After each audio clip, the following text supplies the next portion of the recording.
I'm going to start much earlier in my life. When I was 10 years old, every evening, my mom would tell me, eat your carrots, Bill. There are people starving in other parts of the world. If you've ever had canned sliced carrots, you know what an awful experience that was. And yet, in order to eat the carrots, I thought about the other part of her sentence. I thought about the children starving in other parts of the world. And I understood there was a great disconnect there, that we have enough food in the world to feed everybody, that there's no shortage of food, and yet somehow the food doesn't reach those who need it. And I thought about the tragedy of the voice of those children. Didn't cause any bell to ring, didn't cause any farmer to plow a field and plant seeds, any trucker to ship the food to the coast or shipper to bring that food to them. That this disconnect was profound. And I would have thought about becoming, say, a nutritionist or a farmer myself and addressing those problems. But as I grew older, I saw that the name of the problem was the market economy. And the specific problem is misaligned incentives. So instead of becoming a farmer or nutritionist, I became a banker. Now, my inspiration for coming a banker is Robert Morris, who was the man who financed the American Revolution. And if you remember, at that time, George Washington was in the field sending these incredibly whiny, pessimistic letters back to the Continental Congress. I need more food, I need more clothes, things are going really poorly out there. And at that time, Robert Morris was back in Philadelphia finding the funds to finance the American Revolution. And if you think about what an act of personal commitment and courage this was, there was no government for which he was building that finance platform. He was essentially trying to dethrone a king and create a democracy in America. Now, and that's my model, financing change. What I want to talk about is 35 years of being a banker and the things that I've learned about the market economy. And I want to talk about 5 aspects of the way that market economy changes. But my first observation is that every revolution, every Occupy Wall Street, every change to the market economy needs a change banker connected with it. And in fact, that's the topic today. But our first change in the market economy, the first way to change it is the simplest, and that's consumer purchases. The most powerful force in the market economy is where you spend your money. And if you think about that as your first vote, when you spend money, you're voting for the world that you're creating. And you're telling the market economy, I want the future world to have more of what I'm purchasing and less of what I don't purchase. And it's an exquisite arrangement, and it works precisely and profoundly. And yet, there are 2 things missing from that equation. First, there are no values in it. The children starving don't have cash, and if you don't have cash, you can't vote. The second way to change the market economy is actually your political vote. The market economy is not a natural creation, it's a cultural creation, and it exists on a set of rules that we've created. Those set of rules can be changed. We can change how the liability flows across the economy, how it's taxed. So for example, a carbon tax would change the way that liability is proportioned in the economy and provide manufacturers with a responsibility for recovering the environmental waste that they create. That's still part of the market economy. It's a change in the basic rules, or even a more profound change in the rules of the market economy. When Muhammad Yunus accepted the Nobel Peace Prize, in his speech he said what he wanted to do was add values to the Wall Street equation, I listened to the speech several times. It's hard to absorb mentally a change like that Wall Street would have values, but it was a serious proposition that we could change the market economy by adding an equation for values into Wall Street. Then the next way of changing the market economy, the third way, is none of the above. And there are really 2 none of the above votes. The first one is sort of why you're here today. Charitable donations are a vote for none of the above. When you see that your purchases, your votes with your money, can't produce the world you want, you can forego the return and forego the principal and interest on your money and donate it to a cause that will achieve the aims you want. It's a very powerful way to change the economy. And the second one, of course, is activism, which ends in revolution, right? You can say the political economy is not giving me what I want, and I'm going to go outside that economy. But I caution you in both these that the charitable economy is about 1% of the consumer economy. So you're entering the small door with donations. You have to find the big door. You have to find the market economy to achieve scale in these efforts. So you'll see a lot of the efforts will combine initial startup, using charitable money, moving into the market economy for their profound and second stage. The fourth one is sort of an obscure part of the market economy, and that's the way the economy thinks about the future. It's what we call insurance. Insurance is the market economy's way of saying, we know there are risks in the future, and we have to account for those risks and make sure they don't surprise us in the present. It's really a profound way of looking at the world. And if you think about something like global warming and the changes that we're experiencing, you'll recognize that in many times it's the insurance function that recognize these changes first. So for example, in global warming changes where coastline properties are flooded more often, the first place you see the change is in the change in insurance rates. Insurance companies will say, geez, if your property is going to flood every 10 years, for example, your insurance rate is going to be 10% approximately of the value of your house. Or if it's more frequent than that, we just won't insure those properties anymore. So if you think about how that progresses, insurance companies demand that we don't build in unecological ways based on their understanding of the future. Now the final one, the fifth way you change the market economy is by finance. And of course, this is my favorite one. I like the finance function, but I recognize that that the clicker's not working. There we go. I recognize that finance is not universally well received. And it's not particularly parochial. Finance has been poorly received really since the beginning of time. Think of the money lenders in Jerusalem and the temples. When this country started, we created the First Bank of North America, which was our central bank. And then the subsequent administration took that down. And actually that happened in 3 rounds, the second bank and the third bank as well. We ended up a period in the 1830s where we had no national bank at all. The average lifespan of banks during that term was 5 years. Imagine if you were using a bank that on the average would go out of business every 5 years. No insurance taking your money.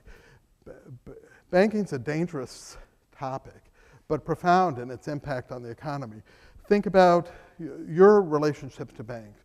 The auto you finance, buying a home, getting an education, or as a business, expanding your business, or even as the government. Governments finance the roads that we live on, that we drive on.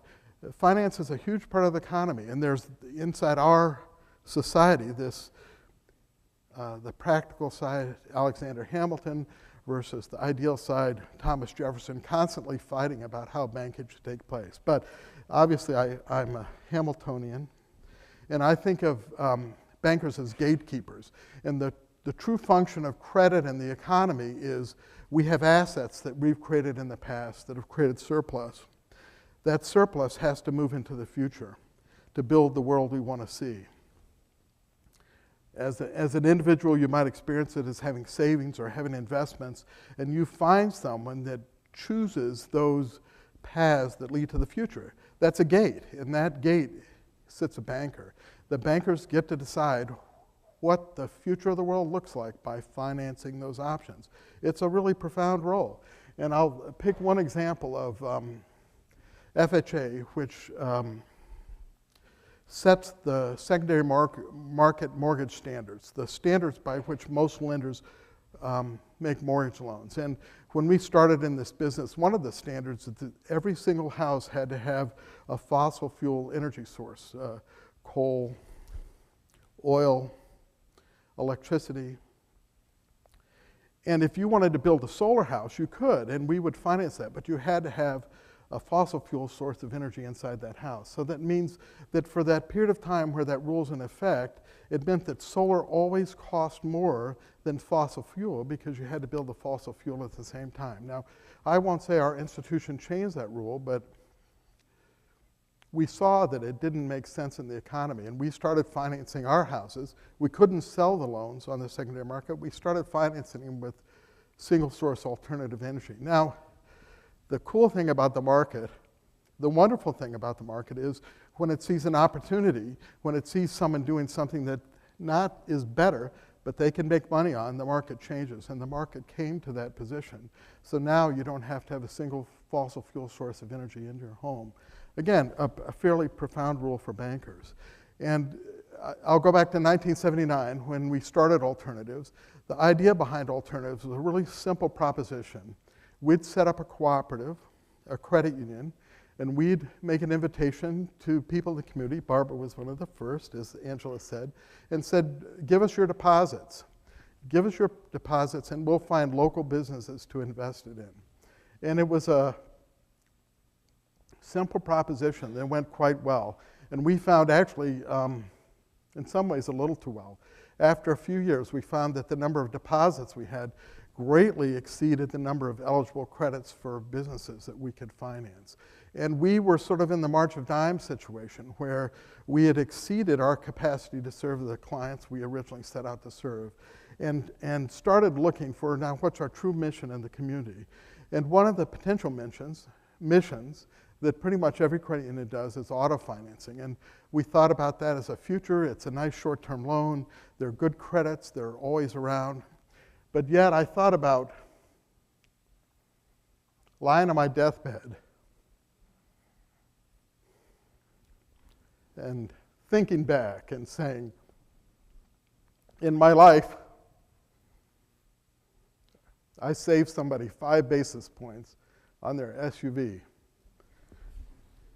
It didn't seem all that satisfactory.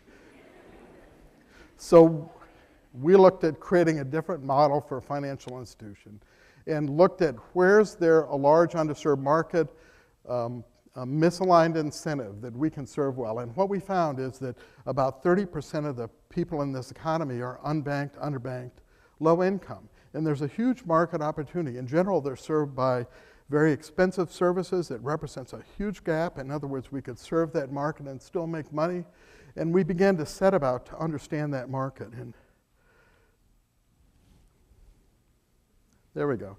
Developed a financial model. And the essence of this financial model is a statement that at each point in your financial life, no matter how poor you are or where you start, there's a single step you can take forward to move you to financial security. And that over a period of time, there's a bunch of steps that can lead you to a financially secure life. There are, of course, missteps you can take. There are problems with credit. You can take too much consumer credit and move backwards. We set about painting in detail each one of those steps and saying, what's the financial product that we can assure someone a good chance of moving forward with that product? And then filling in each one of those gaps so there's no big holes in the steps we take. We call that our credit path model, and it guides us in developing a set of products to serving low-income people. It created an unusual financial institution. Certainly we had business lending, we had home loans of a unique sort, but it also made us create a student credit union, which, again, to one of Kirby's points, people who understand finances early in their life keep those lessons through their life. We created incentivized accounts, and then we moved on to training as well, both in business and personal financial counseling. We ended up doing some fairly unusual things like free tax preparation. In our analysis, our credit path worked very well, but if people started out with a minimum wage, it didn't work very well. So we started moving beyond the financial sector and saying, we're going to promote a living wage in the county and set a statistic and hope other businesses join us so that everyone will have a chance of moving forward. So it's an unusual financial structure. There we go. But successful. We ended up creating an institution with a dedicated staff who had a lot of authority to innovate on their own, to become social entrepreneurs in their own area, and create a mission and a sense of fulfillment in the work they did. Now, I worked at Alternatives for 28 years, and received some feedback from some of my peers saying, you know, Bill, that's cool what you did on alternatives, it's a great thing, and it's a good institution, but frankly, you know, you're hitting a home run from third base. Ithaca is such an easy shot for that kind of stuff. And in a certain sort of sense, it's true. Ithaca is a supportive environment for social entrepreneurship.